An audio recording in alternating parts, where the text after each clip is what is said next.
दुख इस बात का नहीं था कि हमारी पीठ में खंजर घोंपा गया। दर्द तो तब हुआ जब ये देखा कि वो हाथ अपनों के थे। दोस्तों, आज की एक ऐसी सच्ची घटना हम आपको बताने वाले हैं जिसे सुनकर आप भाव विभोर हो उठेंगे। होता यूं है कि एक लड़का अपने बीमार पिता को छोड़कर, जिन्हें लकवा मार गया था, वो अपनी पत्नी के साथ विदेश चला जाता है। और जब 6 महीने के बाद वो विदेश से वापस आता है, तो घर में दाखिल होते ही वो कुछ ऐसा नज़ारा देखता है जिसे सुनकर उसके रोंगटे खड़े हो जाते हैं। तो क्या हुआ इस सच्ची घटना में, और कहाँ घटी थी ये सच्ची घटना, हम आज आपके साथ बताने वाले हैं।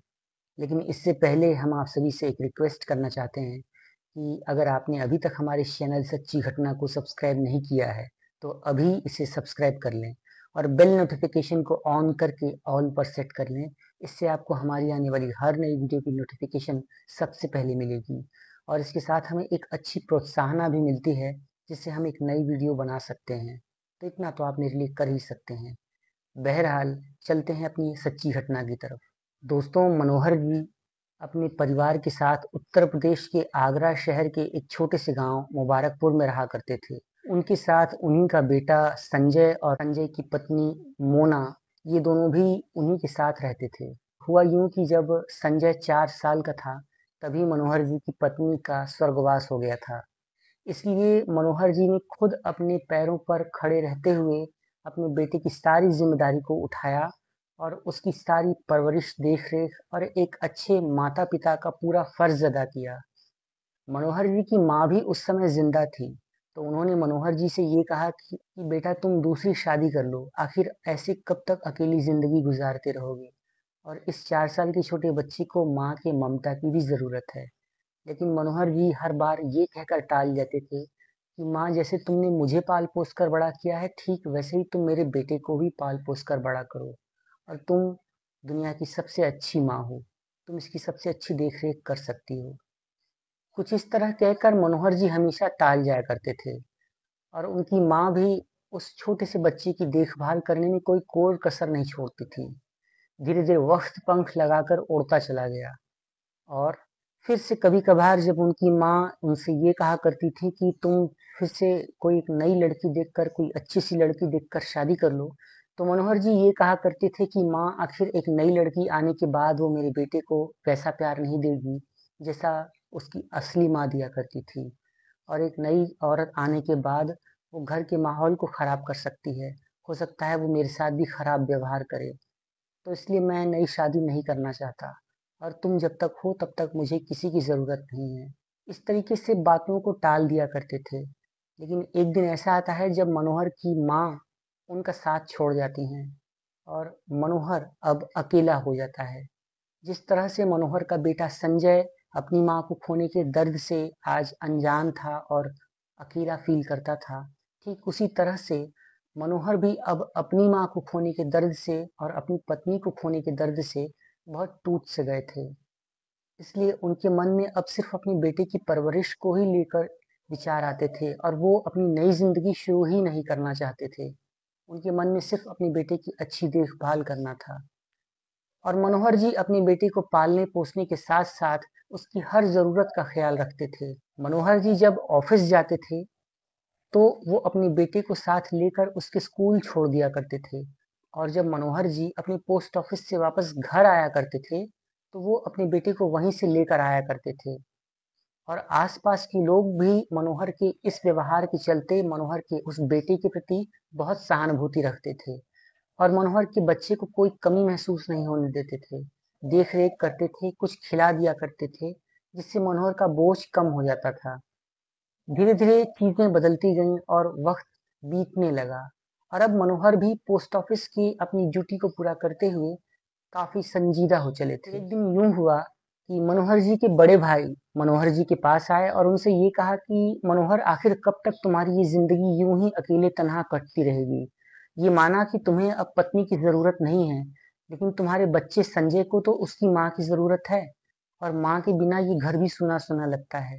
जब तक हमारी माँ जिंदा थी, तब तक मनोहर और संजय और मुझे सभी को देख लिया करती थी, लेकिन आज जब वो हमारी माँ भी नहीं रही और तुम्हारी पत्नी भी नहीं रही, तो इस घर में एक अकेलापन सा फील होता है, और कोई होना चाहिए जो तुम्हारे दुख दर्द को साझा कर सके, जो संजय को संभाल सके। तो इसलिए तुम्हें एक नई शादी ज़रूर करनी चाहिए।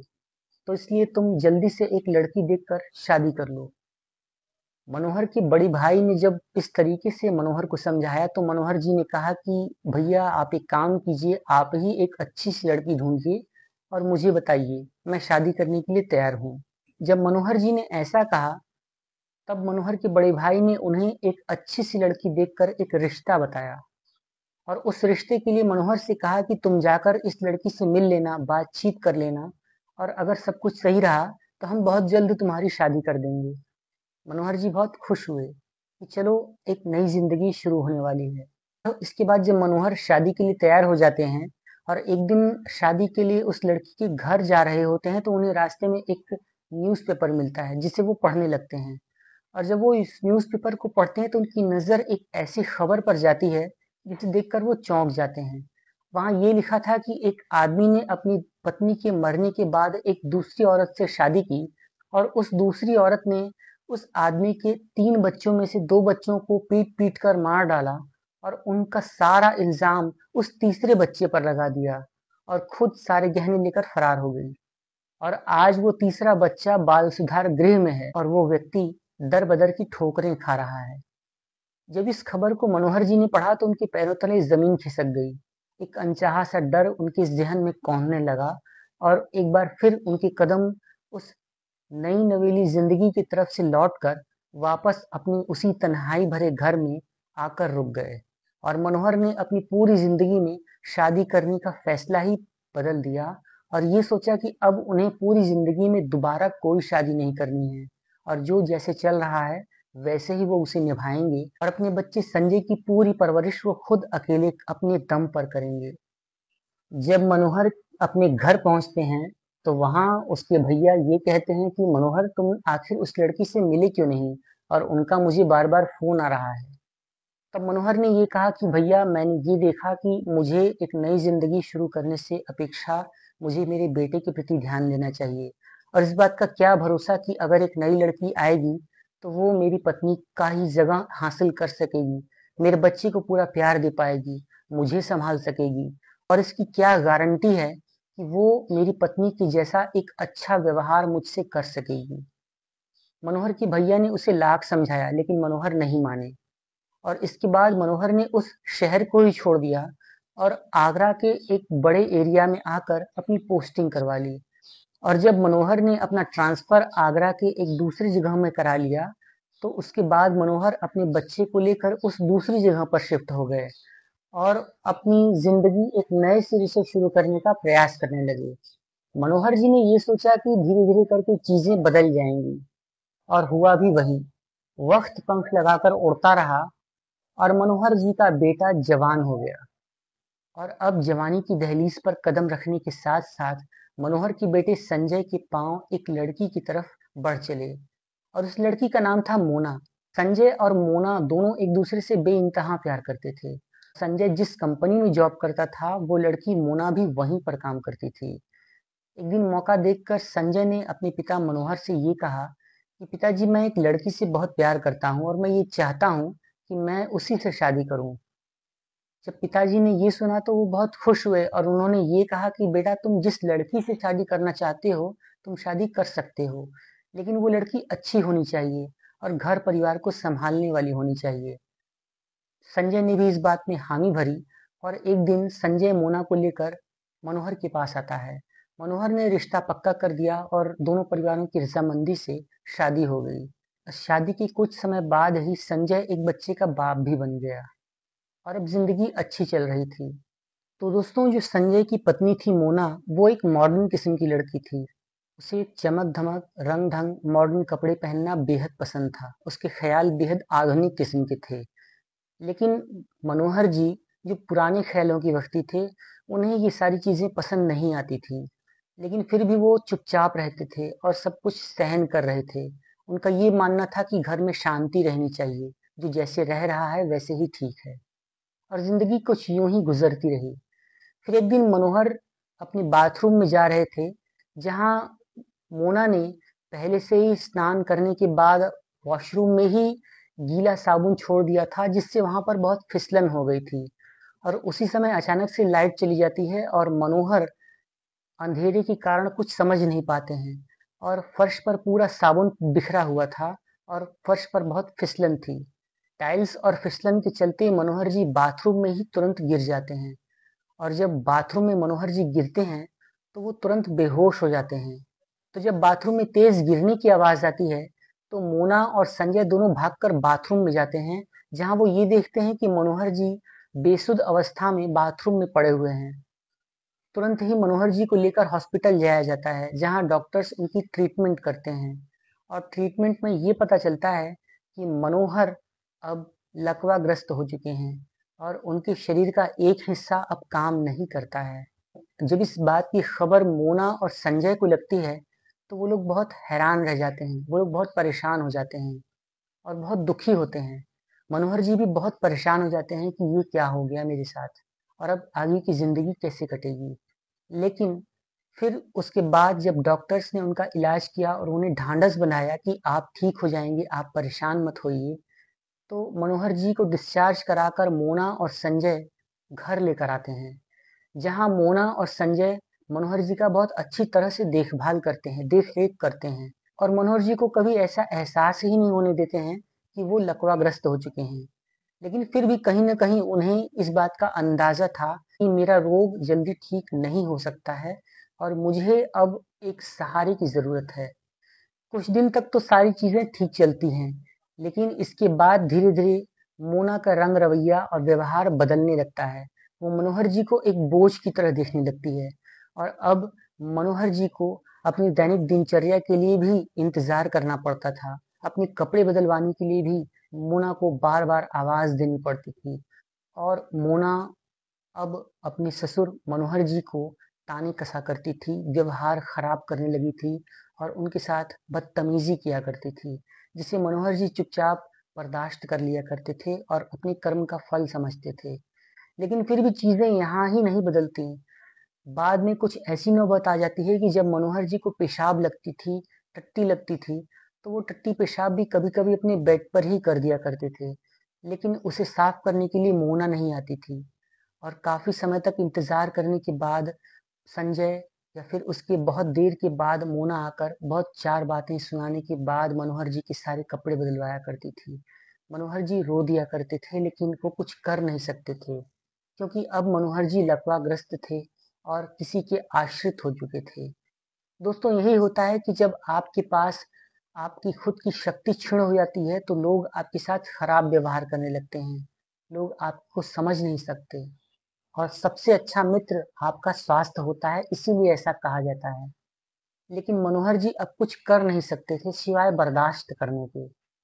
जब इस तरीके से मनोहर जी के साथ खराब व्यवहार चल रहा था और मनोहर जी को वक्त पर खाना नहीं मिलता था, मनोहर जी के कपड़े नहीं बदलवाए जाते थे, उन्हें 4 बातें सुनाई जाती थी और उनके साथ जब इस तरीके की खराब चीज़ें हो रही थी, तो एक दिन संजय ने ये कहा कि क्यों ना इनके लिए एक नौकर रख लिया जाए जो इनकी देखभाल करेगा और इनके कपड़े बदलवा दिया करेगा और इन्हें वक्त पर खाना खिला दिया करेगा।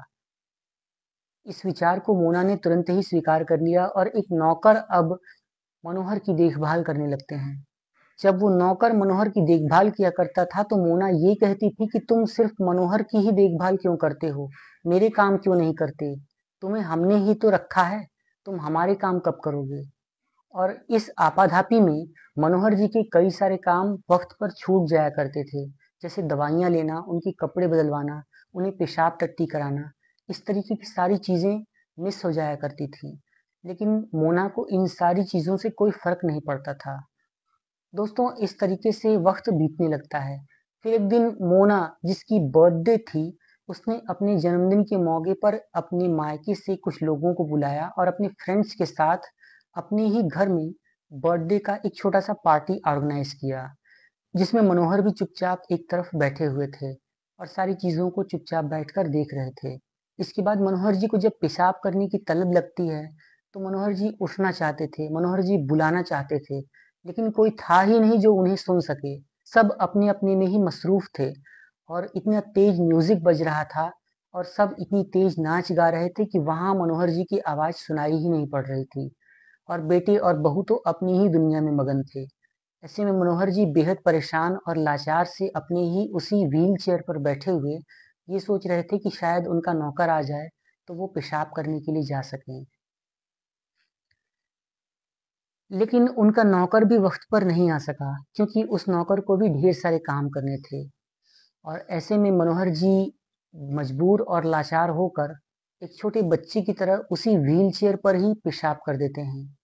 जब व्हील चेयर पर मनोहर जी पेशाब कर देते हैं और जब आसपास के लोग ये देखते हैं कि मनोहर जी ने पेशाब कर दिया है और स्मेल आ रही है, तो मोना भरी पार्टी में ही उन्हें जलील कर देती है और उन्हें चार बातें सुना देती है। मनोहर जी उसी पार्टी में रो पड़ते हैं, लेकिन मनोहर जी कुछ कहते नहीं हैं।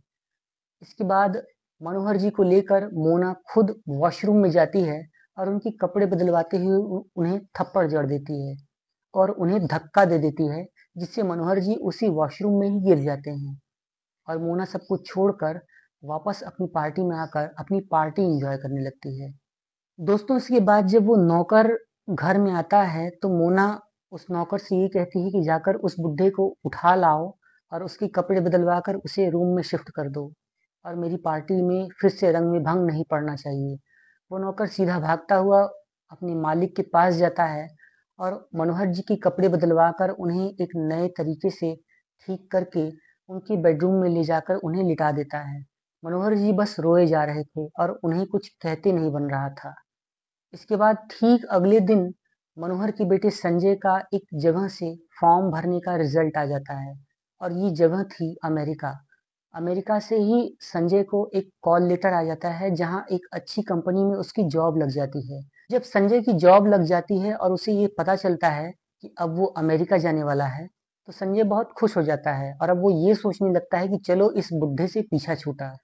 और मोना भी ये सोचकर बहुत खुश होती है कि अब वो एक नए देश में रहेगी और उसे रोज की किचकिच नहीं झेलनी पड़ेगी और वो उस बुड्ढे यानी मनोहर जी से उसका पीछा छूट चुका है।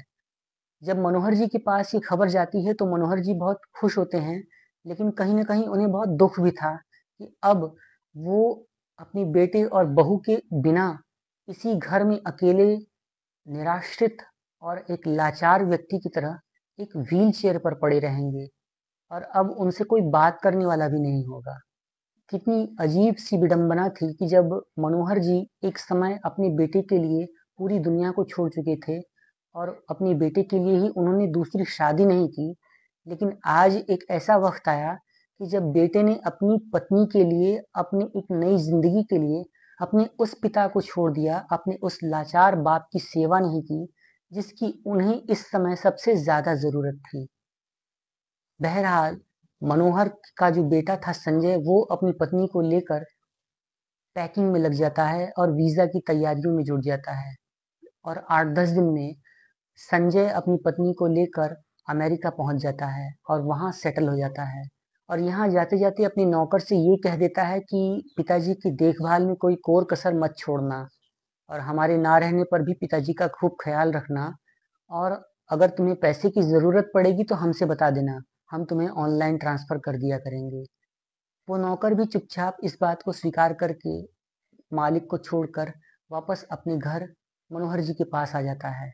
दोस्तों, वो जो नौकर था वो बहुत स्वामी भक्त था और वो मनोहर जी की हर बात मानता था। मनोहर जी को वक्त पर खाना देना, मनोहर जी के कपड़े बदलना, मनोहर जी को स्नान कराना, उनके वॉशरूम की क्रियाएं कराना, यहाँ तक कि उनकी दवाओं के भी सारे हिसाब किताब मनोहर का वो नौकर ही रखता था और मनोहर अपने इस नौकर से बहुत खुश थे और वो ये सोचते थे कि काश ये नौकर नहीं मेरा बेटा होता। जिस बेटे के लिए मैंने इतना कुछ किया, अपनी ज़िंदगी में इतने सारे त्याग किए, वो मुझे छोड़कर आज एक परदेश में रह रहा है। लेकिन एक नौकर जिसके लिए मैंने कभी कुछ नहीं किया और सिर्फ़ चंद पैसों के लिए, ये नौकर मेरे बेटे से भी ज़्यादा मेरा फ़र्ज़ अदा कर रहा है। मनोहर जी का वक़्त गुज़रता रहता था और मनोहर जी अब अपने इस नौकर से ही अपने दिल की सारी बातें कहा करते थे और मनोहर का वो जो नौकर था, वो भी अपने मालिक की बहुत बात मानता था।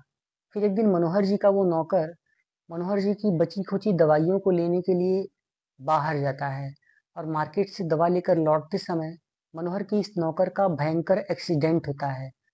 दरअसल एक कार ने मनोहर के इस नौकर को बहुत ज़ोर से हिट किया और मनोहर का ये नौकर बहुत दूर जाकर गिरता है और जब इतना भयंकर एक्सीडेंट हुआ तो वहीं ऑन द स्पॉट लोगों ने उस नौकर को ले जाकर हॉस्पिटल में एडमिट कराया। और जब डॉक्टर्स ने इस बात की जांच की तो ये पता चला कि ये नौकर अब कोमा में जा चुका है। और अब इधर मनोहर जी जो अपने नौकर के आने का बेसब्री से इंतजार कर रहे थे, उन्हें तो ये पता ही नहीं था कि उनका नौकर कोमा में जा चुका है। और चूंकि उस नौकर ने बाहर जाते समय बाहर से ही लॉक लगा दिया था ताकि कोई बाहरी व्यक्ति उस नौकर की अनुपस्थिति में अंदर ना आ सके और किसी कीमती चीज को या मनोहर जी के साथ कुछ दुर्व्यवहार ना हो सके, इस सुरक्षा के चलते उस नौकर ने बाहर से ही लॉक लगा दिया था। इधर जब मनोहर जी अपनी नौकर का इंतजार करते करते थक गए तो मनोहर जी ने उस दरवाजे को पीटने की कोशिश की, लेकिन वो पीटने में असमर्थ रहे और वो पीट कर किसी को बुला भी नहीं पा रहे थे और बेसुध से उसी व्हील चेयर पर पड़े हुए अपने नौकर के आने का बेसब्री से इंतजार कर रहे थे। और इधर वो नौकर कोमा में ही अपनी जिंदगी और मौत से जूझ रहा था। दरअसल कोमा एक ऐसी स्टेज होती है जहाँ एक व्यक्ति जिंदा तो होता है लेकिन मरे हुए के समान होता है। उसकी जो कॉन्शियसनेस होती है वो खत्म हो चुकी होती है और वो एक डेड बॉडी की तरह एक बेड पर ही पड़ा रहता है। इधर मनोहर जी अपने उस बंद पड़े घर में अकेले जिंदगी और मौत से जूझ रहे थे और अब घर में खाने वाली चीजें जो थीं वो धीरे धीरे करके खत्म हो रही थी और अब उनके पास कुछ खाने के लिए भी नहीं था। और धीरे धीरे करके मनोहर जी उसी व्हील चेयर पर दम तोड़ देते हैं। जब मनोहर जी का दम टूट जाता है तो उसी बंद पड़े घर में मनोहर जी की वो डेड बॉडी ऐसे ही पड़ी रहती है। और इधर संजय जो अपनी पत्नी के साथ अपनी जिंदगी के मजे लूट रहा था और बीच बीच में अपने नौकर को फोन कर दिया करता था और हाल चाल ले लिया करता था, अब जब उसने अपने नौकर को फोन किया तो उस नौकर का नंबर नहीं लग रहा था और जब फोन लगना शुरू हुआ तो उस फोन को किसी और ने उठाया और उसने ये बोल दिया कि ये नंबर बिक चुका है, ये फोन बिक चुका है। तो संजय बड़ा परेशान हुआ और किसी अनहोनी की आशंका के चलते संजय सीधा अपनी फ्लाइट पकड़कर भारत आता है। और जब भारत आकर वो अपने घर की तरफ बढ़ता है तो उसे दुर्गंध आनी शुरू हो जाती है। मनोहर का बेटा संजय इस बात को समझ ही नहीं पा रहा था कि अचानक से ये दुर्गंध क्यों आ रही है। और जब वो ये देखता है कि घर के बाहर ताला लगा हुआ है तो एक बार को वो ये सोचता है कि इस घर के नौकर ने पिताजी के साथ कुछ कर दिया होगा और वो सारी संपत्ति लेकर सारे पैसे लेकर भाग गया है। जब इस बात को सोचकर संजय ने घर का दरवाजा तोड़ा और ताला तोड़कर जब वो अंदर देखता है तो देखकर उसकी रूह कांप उठती है। और वो ये देखता है कि उसके रूम से सटा हुआ एक अलमारी था, उस अलमारी के पास किसी चीज को खोजने की कोशिश में एक कंकाल, एक बॉडी व्हीलचेयर से सटकर गिरी पड़ी थी। जब संजय ये देखता है तो वो ये समझ जाता है कि ये कोई और नहीं उसके ही पिता मनोहर हैं।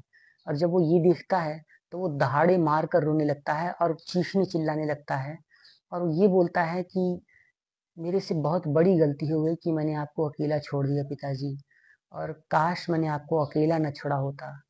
एक समय जब आपको सहारे की ज़रूरत थी, एक समय जब आप चाहते तो एक नई ज़िंदगी बसा सकते थे, लेकिन आपने मेरे लिए अपनी दुनिया को नहीं बसाया और सिर्फ मेरा ख्याल रखा। और मैं एक ऐसा अभागा बेटा हूँ जिसने अपने पिता का उस समय में साथ छोड़ दिया कि जब उन्हें मेरे सहारे की, मेरे प्यार की और मेरी देखभाल की बहुत ज़रूरत थी। मैं शायद इस ज़िंदगी में अपने आप को कभी माफ़ नहीं कर पाऊंगा। और ये कहकर वो बेटा ज़मीन पर ही सर पटक पटक कर रोने लगता है। तो दोस्तों, ये थी एक सच्ची घटना जो आगरा में घटी थी। और आप इस घटना के विषय में क्या कहना चाहेंगे? अपनी बात हमें कमेंट बॉक्स में ज़रूर बताइएगा। और अगर आपको ये वीडियो पसंद आई है तो आप इस वीडियो को लाइक कीजिए और कमेंट बॉक्स में अपना नाम अपने शहर के नाम के साथ ज़रूर लिखिएगा। एक नई सच्ची घटना के साथ हम फिर मिलेंगे और आपके नाम और आपके शहर के नाम को अपनी उस वीडियो में ज़रूर लेंगे। अपना ध्यान रखिए और सुरक्षित रहिए। आज की इस कहानी का मोटो, आज की इस कहानी का संदेश भी यही है कि पहला सुख निरोगी काया, दूजा सुख घर में हो माया। धन्यवाद।